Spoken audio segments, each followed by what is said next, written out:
marketing used to be, convince me from baseline that you're the person I should buy from or the company I should buy from. Now it's first convince me from a place of distrust because I don't trust anybody why I should even continue reading your shit. And then you have to convince me why you're the one I should buy from.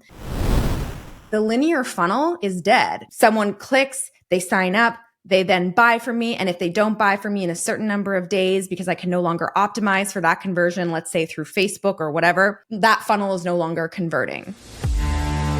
Congrats on getting beyond 1 million. What got you here won't always get you there. This is a podcast for entrepreneurs who want to reach beyond their 7-figure business and scale to 8, 9, and even 10 figures. I'm Brad Weimert, and as the founder of Easy Pay Direct, I have had the privilege to work with more than 30,000 businesses, allowing me to see the data behind what some of the most successful companies on the planet are doing differently. Join me each week as I dig in with experts in sales, marketing, operations, technology, and wealth building. And you'll learn some of the specific tools, tactics, and strategies that are working today in those multi-million, 8, 9, and 10-figure businesses. Life can get exciting beyond 1 million.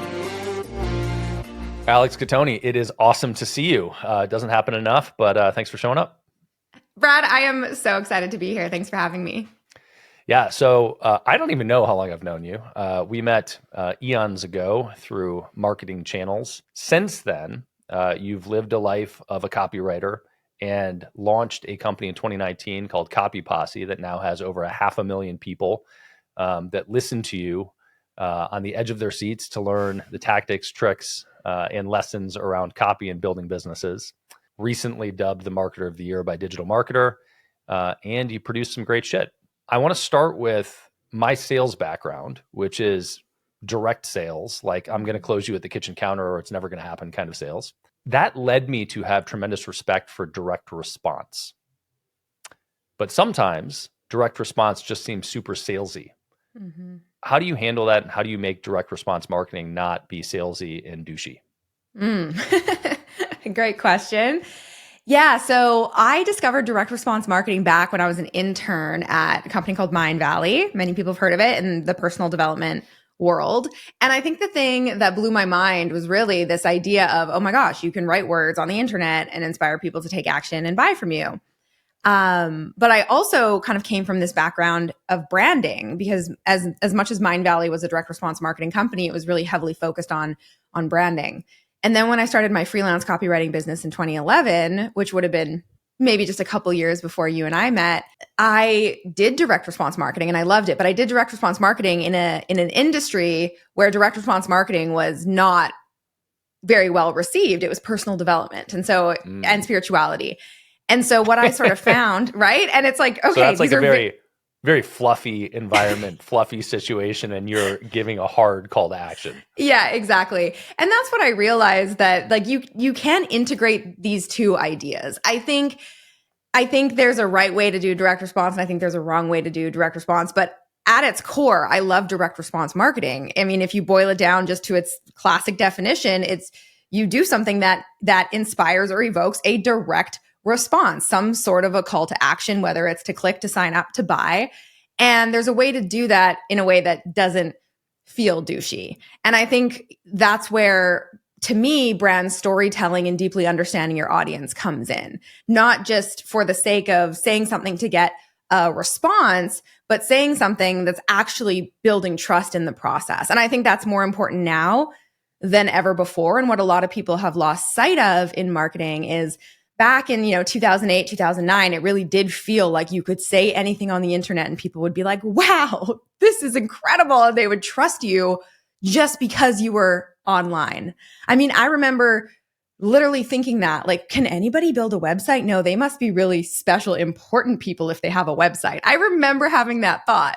And the market was less savvy then too. And so you were able to really track for this very short window of, hey, I'm going to write an ad or write a sales page. And if I don't get a direct response within the first 24 hours, couple of days, then there's no point in continuing. That lead is dead to me. Now I think that's changed so much. And to me, I focus first on building trust so that even if someone doesn't buy from me right away, it's still direct response marketing, but I'm not making them feel like that's the only option they can ever possibly take from me. And if they don't, they're dead to me, so to speak. Yeah, that's interesting. I mean, I think there's no question that there's all sorts of data around the number of touches required to get a sale now. And the number of touches required to get a sale 20 years ago was like 13 or something. And today it's like fucking 45. Like, it's crazy. It's just significantly more points of influence have to happen. I kind of struggle with this idea of brand against testing conversion. And what I mean by that specifically is if you're writing copy and you're doing it by the numbers, and I like to be I pride myself in being somebody that is very deliberate in his approach to things. So that means that I want to pay attention to metrics to track the objective reality of whether or not something was productive. Where is the line between the conversion numbers are better with direct response versus I want to stay true to my brand? Yeah. Oh, such a good question. So there's this report that I recommend you and everyone listening read, published by Google. It's called Decoding Decisions, Making Sense of the Messy Middle. And this whole report talks about exactly what you're saying, is there used to be these two very distinguishable, content versus copy, branding versus direct response. We were able to go, okay, yes, I need to do both of those things in my business, but really direct response is where the sales happen. And what this report talks about is how exactly what you were saying earlier, where it used to take, say, 7 touch points or 13 touch points or whatever the number was a decade ago for someone to make a decision, that number is now for a cold lead between 20 and 50. And what's really interesting is a lot of those touch points are 0 click. A lot of those touch points are a video view or someone, scrolling through your feed on Instagram, and they're not actually clicking on anything. And so what's happening is it's getting significantly harder to track conversions in this isolated direct response funnel. And so something that I talk about a lot is this idea that the linear funnel is dead. Not dead like funnels don't work anymore, but we can no longer treat it as this isolated, someone clicks, they sign up, they then buy from me. And if they don't buy from me in a certain number of days, because I can no longer optimize for that conversion, let's say through Facebook or whatever, then that funnel is no longer converting. What's actually happening is someone clicks, they might sign up, then they're interacting with you across a number of different platforms. And it's becoming increasingly difficult to know, was it that sales page that converted them? Or was it the fact that they watched a YouTube video or they read a LinkedIn post or they read an email of yours and then they went and bought? And attribution is incredibly difficult. And so what's happening with this brand versus direct response conversation is, I think as marketers, we need to integrate them and go, it's no longer one versus the other. It's all part of this holistic approach. Because if you talk to any marketer who's looking purely at just directly attributable, it's a hard word, clicks to conversion, most people will tell you that conversion rates are going down. But when you zoom out and you realize, at the Copy Posse, my average customer, they took 44 days before they made a purchase with me. We were able to get that down to about 28 by doing some lower ticket stuff because we'd never really done low ticket before. And that's still almost a month that it takes for the average customer to purchase from me. And it's easy to blame a funnel and say that's no longer working and throw in the towel. And so what I look at now is, what are the leading KPIs? What are the leading metrics I can look at, the micro conversions that actually dictate whether or not my marketing is performing? And those are often the less obvious sale conversions or landing page conversion rate, but instead looking at views, engagement, interaction, because that's going to be an indicator of overall conversions. So functionally, lead scoring would be another way to look at that, right? So if you look Absolutely. At a CRM, in some of the better CRMs off the shelf, like HubSpot is amazing at this, will feed that stuff in and say, hey, we saw a view on social channel A, we saw a comment on social channel B and a like on C, and that all feeds into a lead scoring mechanism. How do you think about that? Or I guess, how do you track that yourself inside of Copy Posse? It's hard. I think tracking and attribution is one of the hardest things. We use UTM parameters, Google Tag Manager, that we pull into a tool called Segmetrics to try to get as close to appropriate attribution tracking, knowing that there's no way that it's Knowing that 100% it's wrong. accurate. Yeah. What's that? That's I wrong. said knowing that it's wrong. Yeah. Paying all this money to know that it's wrong, but it gives you the ability to compare apples to apples, right? So that, I think, for me, coming from a background of branding and direct response, and then like who had never created a piece of content on social media until 2019, and then really going hard into organic, being able to not just ignore, like for me, if my YouTube metrics are down, that's an indicator that we're not reaching as many people. And I know that that's going to directly impact all of my conversions down the road. And so I used to not pay too much attention to that.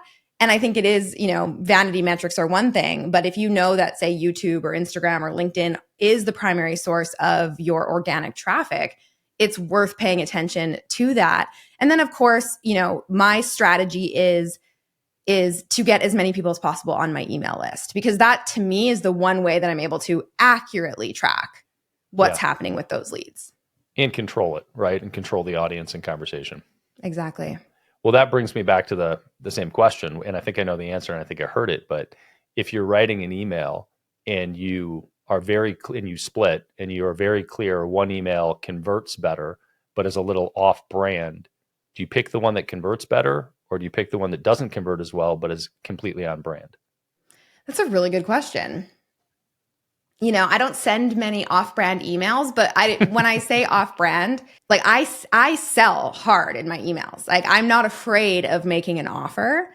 And I think there is a way to do it that is still on brand. And so to your point, I would like truly pick the more on-brand email, not because of the conversions, but because of the importance of consistency right now. Everyone is looking for a reason to count you out. I feel like marketing used to be, convince me from baseline that you're the person I should buy from or the company I should buy from. And they're, comparing you against other options. Now it's first convince me from a place of distrust, because I don't trust anybody, why I should even continue reading your shit. And then you have to convince me why you're the one I should buy from. And so I do really feel there's an importance right now in consistency of messaging and brand voice, because even if it's subconscious, even if I were to show you, for example, an email that I wrote, and I'm a copywriter and my brand is very sassy, I swear. I mean, my audience knows how I communicate. If I were to all of a sudden use ChatGPT to write me a sales email, whether or not my audience or my entire audience would be able to immediately pinpoint if that was written by me or not, I don't think is the issue. I think what happens is when over time there's a complete removal of a consistent voice, where even subconsciously we're learning not to trust certain things we read and see. And so to me, I would go with the brand play any day of the week. And if it didn't convert as well, I would put on my marketer brain and be like, what can we test and optimize here to try to get it to convert better? Do better. Yeah. Just be better, Alex. Yep.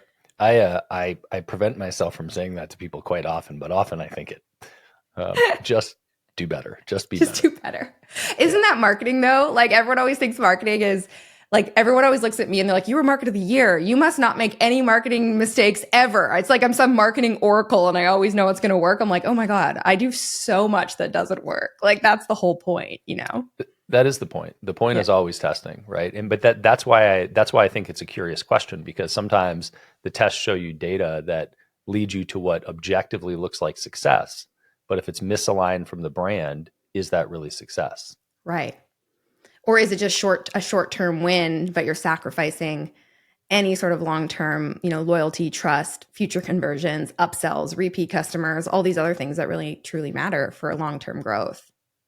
All right. So another random question from an email marketing perspective while we're on it. Long form versus short form. in email specifically? Is it better or more effective to write a long narrative email that handles objections, lays this all out? Or is it more effective to write a 1-sentence email, a 7-word email that gets a response? Great question.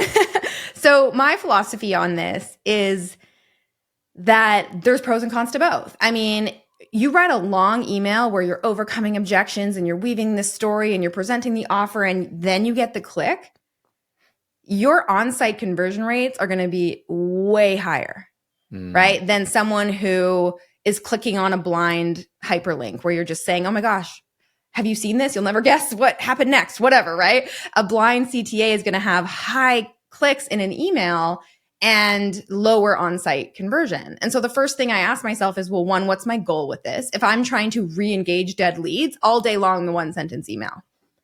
If I'm trying to build trust and educate and create, really create that gap between where my current audience is and where they need to be in order to believe that my offer that I'm going to be making in 2 to 3 days is the thing that can help them, I'm going to spend a bit more time educating and building up that trust so that the time I do drop my offer, they're that much more likely to receive it and believe it.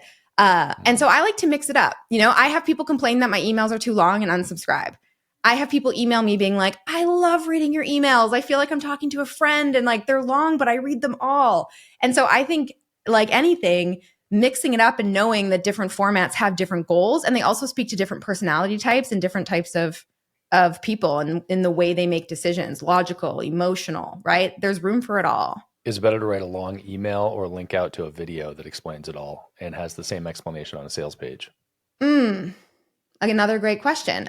Again, I think it speaks to the audience, right? Like I think actually my old answer would have said link to a video that explains it. And I do think there's still a lot of like really amazing trust building that happens through video marketing. And I'm a huge fan of video. And it's kind of this idea of the thing before the thing, right? Anytime I sell anything high ticket, I'm always asking myself, what's the thing that I can do to build trust before I offer the thing, the big thing? And so that could be a video, that could be a free challenge, that could be some sort of a live experience, a Q&A, whatever. With that being said, you're going to have way higher consumption with something right there in the inbox, right? It's 0 click. You're getting the message across. So again, my answer would be, how do you do both? So as an example, I just did a masterclass at the top of the year.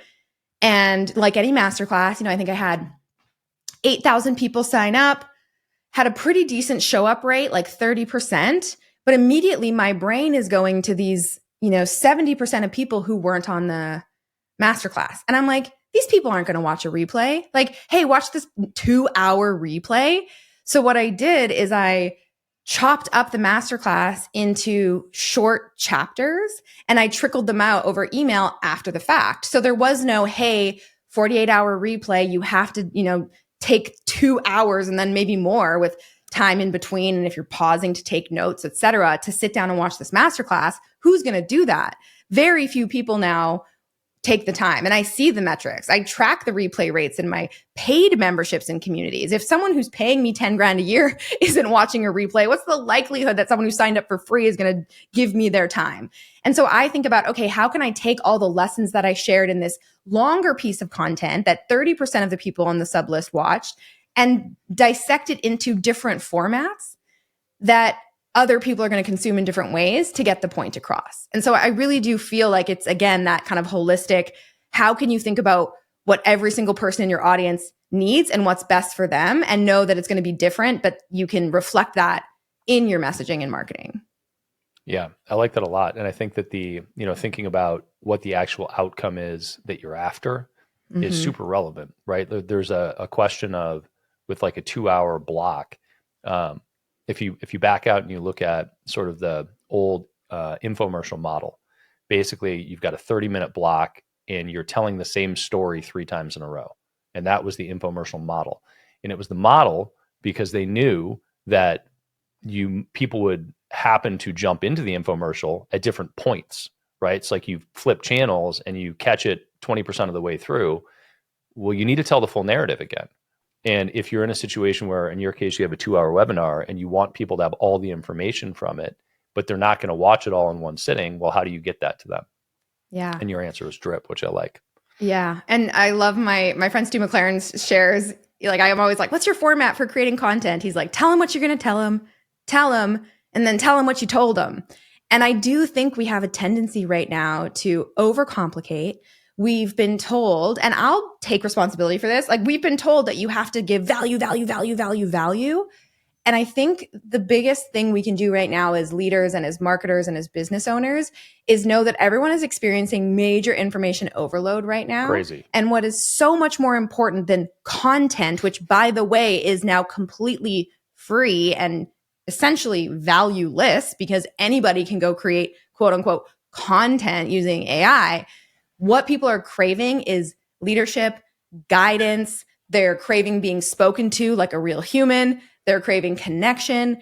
And so some of the changes that I'm making in my marketing and in my programs is being like, why do I do a 1-hour session with my mastermind members every single week and feel this pressure to have to bring in these experts and do a full-blown training with slides and all of this? And I thought, well, wait a second. What if we did half as much content every month and instead created twice as much connection? And the feedback we're getting is like, oh my God, I didn't even know this is what I needed. You don't have to watch 4 hours of replays this month in order to feel like you're keeping up. Because what happens when people don't keep up in paid memberships and communities? They cancel. So instead, it's like, hey, there's only 2 sessions all month that are recorded. And I now have a 1-hour max rule, which is hard for me because I just have this desire to constantly give them more. So I have to catch myself and be like, Alex, you don't have to give anything else. This is enough. One big idea is enough. And then we have one other call that is purely just connection. And it's not recorded because I'm like, the whole point is that we're just chatting with friends. If you don't want to show up live, you're not going to get the same benefit from the replay. And then we're integrating other ways for them to connect, not having to be on Zoom in front of their computers because we're all fatigued by that. Yeah, well, there are like 15 different elements of that I want to talk about. But yeah, I know. So I just like rant. I'm like, okay, your turn, Brad.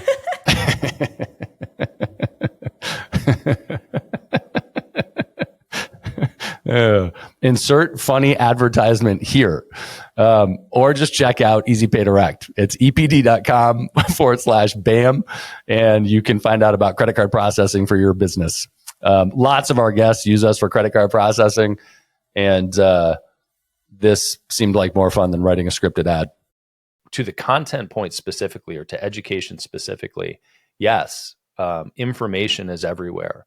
But confidence, and you use the word leadership, but confidence that the information you're getting is accurate and actionable is what's difficult to come by right now and what's challenging. Very, very smart people are good at taking complex topics and making them simple. Mm-hmm. Smart people are great at taking simple topics and making them complicated. And that's a challenge because there are tons of smart people out there that can't simplify things and they just overcomplicate. And it is not that you're stupid. It is actually that you're smart. It's just like you can't get quite to the level until you study to distill. But that distillation is what gets people to follow you quickly and say, oh shit, I get it. In the past, and actually I'd love your feedback on this, like there is something to be said for the sales pitch of, I'm going to explain to you how complicated this whole thing is. And then my CTA is, but I'll do it for you. Don't worry about it. Right. Does that still make sense today from a marketing perspective? Or have we passed the point of, I'm going to tell you how complicated it is because it's so easy to go get information today? Right. I mean, that's a good question. I do think that you want to be careful with not making something sound too complicated at the risk of someone just going, this is too much for me. I can't handle this right now. Fuck this, I'm out. Yeah, exactly. And so I think to your point, right now, what I'm seeing is more so now than ever, I'm seeing time almost match or pass the objection of money. And it's simply this, like, I am just so overloaded. I cannot possibly dedicate time to this right now. And so I still do think what you're saying absolutely is a strategy. And it needs to almost be, rather than like agitate with the complexity too much, because I think everyone is already aware of, especially now, like you see everyone talking about how things are harder than they used to be. You can no longer just like, put up a video and run an ad and make all this money. But I think the flip side of that is making someone feel really understood in their overwhelm and going, I get it. Like, I get why you're frustrated with this. I get that you're mistrusting the information you're getting online. And of course you are. In fact, it's good that you are. It's good that you're smart. It's good that you're questioning everything, because there's so many dupes and fakes and bots and bullshit out there.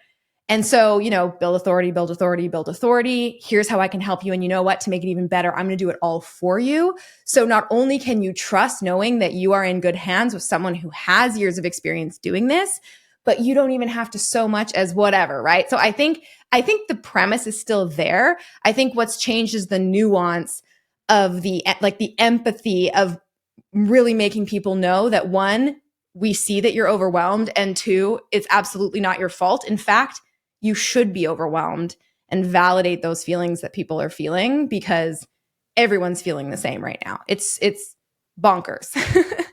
Yeah, it's overwhelm is an understatement.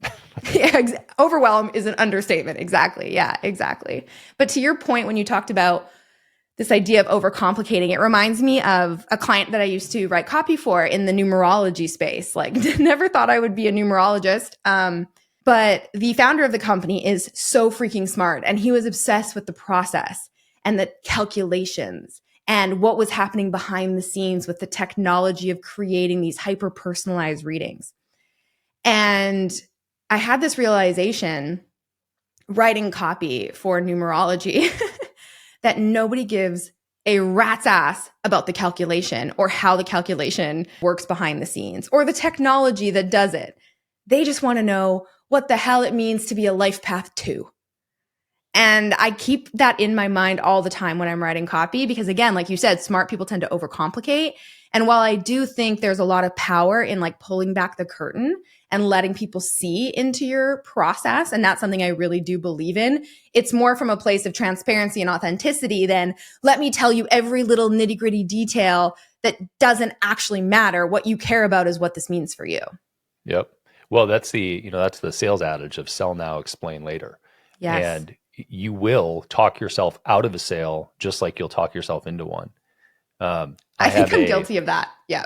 Everybody is guilty of that. And because someone will ask a question, a very legitimate question about, right? Because they want to buy, like people buy emotionally and they justify logically. I can be talking to someone who asks a very left brain question. And I actually had to train my team because they would answer all these super left brain questions in the Zoom chat. And then they'd be like, Alex, we didn't have to send you any of the questions because we answered them all. And it's like, good job. And let me answer even the most mundane left brain question. Because if someone's asking, what time are the live calls every week? What they're looking for is a reason to count you out. What they actually want to hear is, everything is recorded. You can go at your own speed. In fact, Jenny from season 3, she didn't attend a single live call when she was in the Launchpad program because she had a 9-to-5 job and she watched the replay and she was actually the first person to finish the program. Or so-and-so who's in Australia and couldn't make it because of the time zones, and realizing that the logical questions, we have to almost fight the urge to answer and instead make it about them and why it doesn't matter. You got it. In sales, questions are not there to be answered. They're there to understand the person and deliver the outcome that the person needs. Ooh, I like that.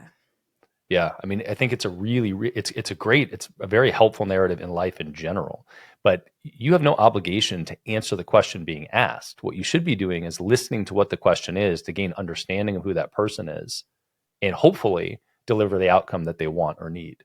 And if you're, egomaniacal or really, there's some sneaky word that I'm missing right now, but if you're devious, manipulative, right, then you can drive towards your own outcome. But the fact is, when somebody asks a question, it is a huge opportunity to think about where they're coming from and gain insight into who they are and what they want. Yeah, that's so good. Do you ever ask, now I'm interviewing you, but do you ever ask a question in response to a question to uncover more of why that's important to them? Yeah, and I think in sales that what separates good salespeople from the rest is the ability to live in an uncomfortable space and make it comfortable. And so the first obstacle you have as a salesperson is to figure out how to not respond to a question or how to push a little bit harder in a moment when somebody said no, but it's how to break the social norm that you've been brought up with. And all of those, there are tons of these different little things that happen where it's not normal when somebody says no to ask again, right? It's not normal when somebody asks a question to ignore the question, to not answer the question and ask another question. Especially if you've been raised to be a good little girl who answers questions or a good little boy who answers questions. Yeah. Exactly. But I think that the first thing you have to do is break that frame and say, it's okay for me to not answer the question. That's not what I'm here for. That makes me feel uncomfortable even thinking about that, but yeah. Right. And so I think in one way to do that is somebody asks you a question and you sit and you ponder for a second. You're like, huh. But instead of responding with the answer, you say, well, let me ask you something. And then you ask them a question. Yeah. And you Why didn't give an answer. To you? Yeah. Yeah. But you did acknowledge the question and you did let them know that you had heard it and thought about it. And that response is still responding to the question. It's just not giving an answer. That's so good. You have my gears turning, like with every time I do a Q&A call or whatever, I almost want to take myself through an exercise where it's like, what's the question behind the question? Or what's the fear behind the question? Yeah. Like, what are they actually concerned about? What is it that's holding them back? Because it's so easy to deflect with questions that seem hyper technical and, left brain, and it's not about that at all. Yeah. No. Cool. And I think you brought it up, but like a lot of the time, the answer to the question isn't what they're after anyway, right? And it's like it's in a lot of the time people are asking questions to, like we use the term buying question in sales because the buying question indicates that person is trying to get to the sale on their own, right? They're asking you questions that are relevant to the purchase. And if you see those, then it's how do you help them get the information they need or help them get to that place where they're going to be comfortable with the sale. And their independent question isn't actually often what they need. What they need is a level of comfort, security, trust, or further understanding, permission, right, to buy. How do you see that? So I think about this in terms of verbal sales all the time. Yeah. How do you think about that stuff in terms of copy or in terms of scripting a message? Yeah, it's funny because I talk about something like I have something I call an objection killer roadmap, which is really kind of what you're saying. It's uncovering the objection behind the question, and then how can you frame it back to them in a way that is answering the question, but it's actually giving them what they need. And for example, putting it in an FAQ section on a sales page. The FAQ sections on my sales page, they're all just overcoming objections. And so if someone's asking, what time are the live calls, every week, I'm not just going to answer and say the live calls are at 8 a.m. Pacific time or whatever. I'm going to reflect back a story of someone who couldn't attend a single live call and still got the success they wanted. Right. And so it's the same thing that what you're talking about. It's just in written format. And I think where I struggle is on this, like the voice to voice sales stuff, because in marketing, and I think I'm so natural at sales through words written. But then the second time on like a webinar or a sales call and someone asks me a question, it's like I forget everything I know about sales from a marketing perspective. And instead I'm just like, okay. And I tell them. And so it really is one and the same.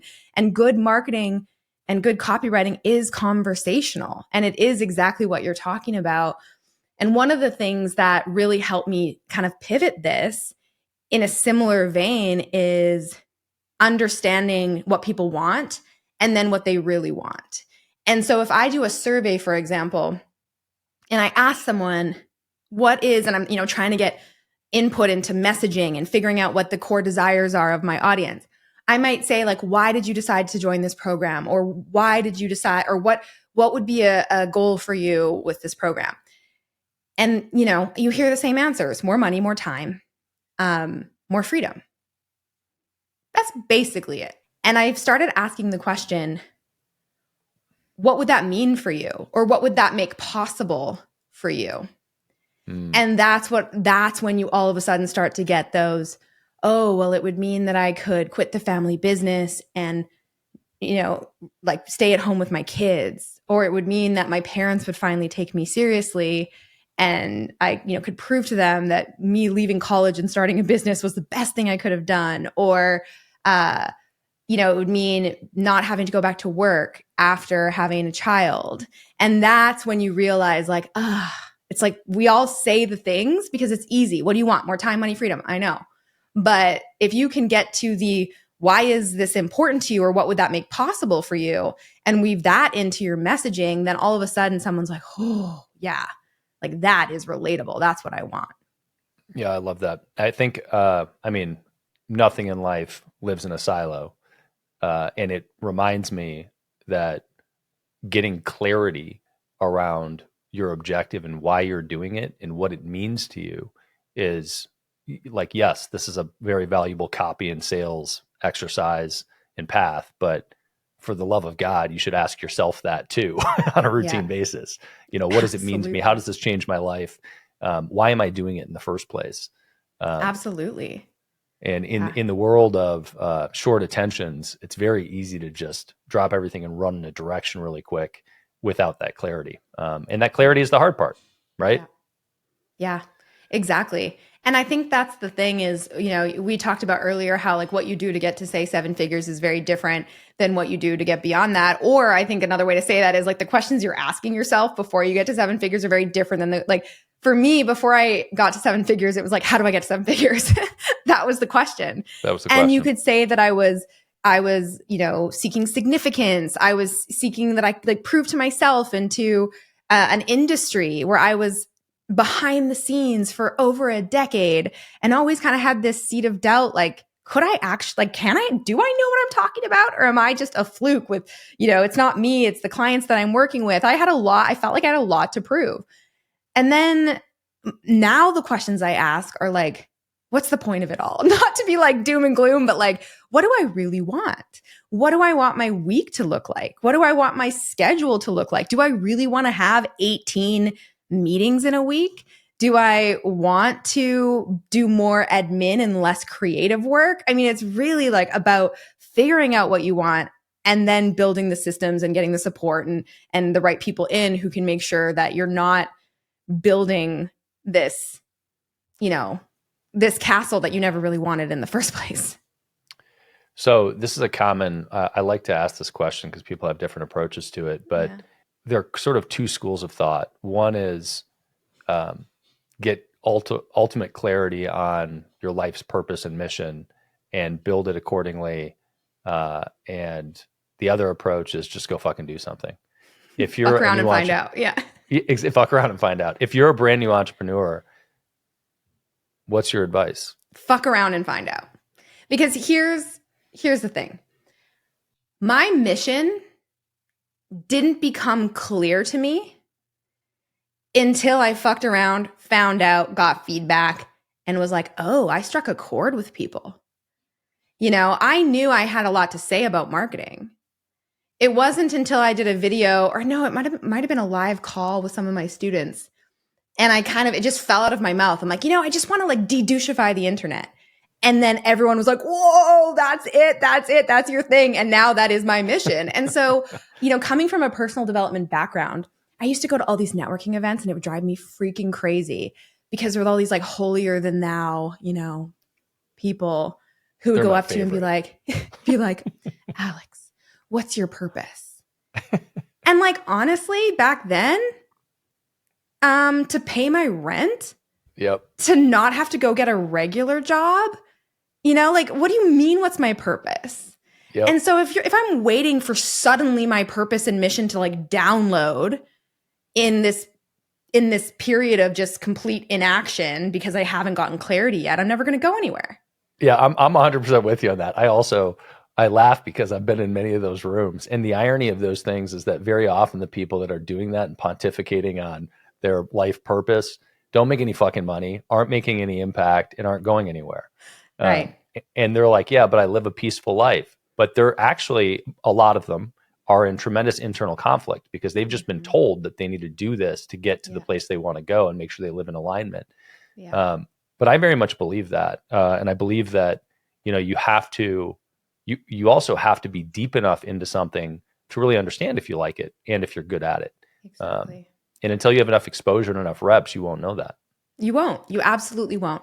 And my path has changed direction so many times, and it will continue to change direction as I learn about myself. And I think that's what business does. I mean, they say business isn't personal. And yeah, okay, I get why people say that. But to me, it's the most personal thing ever because you will never learn more about yourself than starting a business or doing the thing that scares the crap out of you and then getting that feedback, pivoting and going, okay, and then asking yourself, is this actually what I want?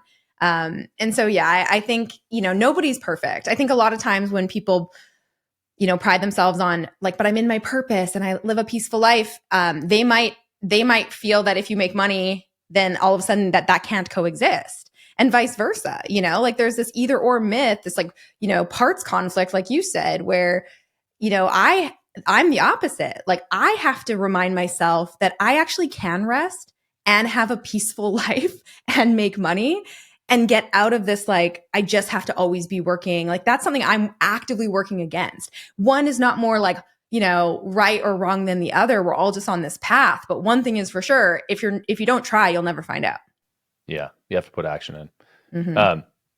I want to talk about something, but I also want to point out how much I appreciate your attempt to moderate the use of the word fuck and replacing it with fricking and other things. I'm like, Brad's okay with me saying fuck. I say fuck so much. I get a lot of people emailing me. It's I so get a lot of versatile. people responding to my emails being like, the language, I'm unfollowing you. It's so unprofessional. And I'm like, oh, please. Fuck off. Fuck you. So speaking of crafting your day-to-day and your day-to-day changing all the time, are the robots coming to steal your job? Good question. Hey, listen, I think there's always gonna be like there's no yes and no answer. It's not black or white. I think AI is incredible. I think AI can replace a lot of tasks. I know there's a lot of fear right now, especially in the copywriting industry and the people that I coach and train that, oh, what's the point if AI can do it? And it's like, yeah, AI can do it. It can generate words, but as a copywriter, is that all you do, generate words? No. And I think actually our whole conversation really highlighted that. Like we didn't talk about my process for sitting down and like two finger typing copy. We talked about what we think about. We talked about the psychology behind it. We talked about how to be more persuasive. We talked about how to communicate with empathy. And so while there are going to be for sure some copywriters who always have looked at copy as a way to make quick money, and then before AI would have realized it's actually not an easy way to make money. It's still a skill that takes time to learn. I think what's happening is there's just a shift happening where copywriting and probably any, functional area needs to be redefined to say, yes, AI can generate words, but as a copywriter, that is such a small part of what I actually do. And right now, I do feel like there's this crisis happening in the marketing world where there's so many AI bros teaching other AI bros about how to use AI to like start a business overnight or to launch a new campaign overnight and make all this money. But what's really happening is the internet is becoming flooded with a lot of just sort of generic, watered down, diluted messaging that doesn't really have any emotion, heart, humor, humanity, power behind it. And that's adding to this noise of people just wanting to shut down. So my philosophy is that there's actually an ever rising premium on true messaging and copywriting that fosters connection, and that there will be a huge demand as businesses start to realize, oh, maybe AI is a cool tool, but it's not the magic button that I thought it would be in terms of building trust with my audience, which is what we all need to be focusing on right now if we are selling to humans, which I'm pretty sure we all are at this point in time. So it's 2025. What is something that people are doing with AI that they think is great, but is really a terrible mistake? I think it's the hamster wheel of, oh my God, I used to post on social media once a week, but now I can post on social media 500 times a week. And that must mean I'm going to grow 500 times faster than everybody else. And the problem is, if everybody does that, it really truly becomes a race to the bottom, because you're creating content marketing is no longer about who can create more content faster. I think it used to be, and I don't want to say that it's not important to have frequency and consistency in what you do, but how do you instead shift this mindset of how do I create more content faster to how do I create more connection with the right people? And that might mean actually posting less. And so that's what I'm playing around with this year is I'm going to reevaluate my content marketing strategy that really did serve me well for years, and instead go, how do I simplify, but then go deeper and create more content that's truly from the heart and not just, again, that hamster wheel of more. We are running out of time. I know you've got a tight schedule here. I'm going to have to ask you 1,000 questions on other things later. But we can come back. We can do a part 2. I love it. While you're talking about content creation and being thoughtful about it, you have a solid YouTube following. Shorts, 3-minute videos, 10-minute videos. What do you find has the most engagement and what makes the most sense for you? I would say the longer form, 8 to 12 minutes, 100%. Shorts are great for getting attention, and it can be great in terms of feeding your channel. But if you want people to the end goal, ultimately, I think about everything as how do I get more people on my email list? People often aren't going to watch a short and get enough value or connection where they're then going to seek out a link to go join your email list. But they will watch an 8-minute video and go, oh my gosh, I feel like I know this person. I want to go get the free thing that they're talking about. So I think longer form in terms of 8 to 12 minutes on YouTube is where it's at. Love it. Alex, it is awesome to get some time in. Next time you're in Austin, let me know for sure. Will do. Hopefully we'll do round 2 in person.